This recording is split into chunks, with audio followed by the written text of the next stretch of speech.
Hey guys, in this video I'm going to show you how to fix Cookie Run Kingdom stuck on the loading screen. If you find this video helpful, please consider to like this video and subscribe to my channel. In saying that, let's just jump straight into the video. Alright, so the first fix what we want to do is go ahead and check for game updates. So go to your Google Play Store or Apple App Store, then search for Cookie Run Kingdom.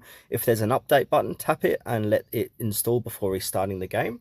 Now, we can try switching or check your internet connection. So if you're using Wi-Fi data, go ahead and switch to mobile data to see if this helps, and vice versa. So if you use a mobile data, switch to Wi-Fi.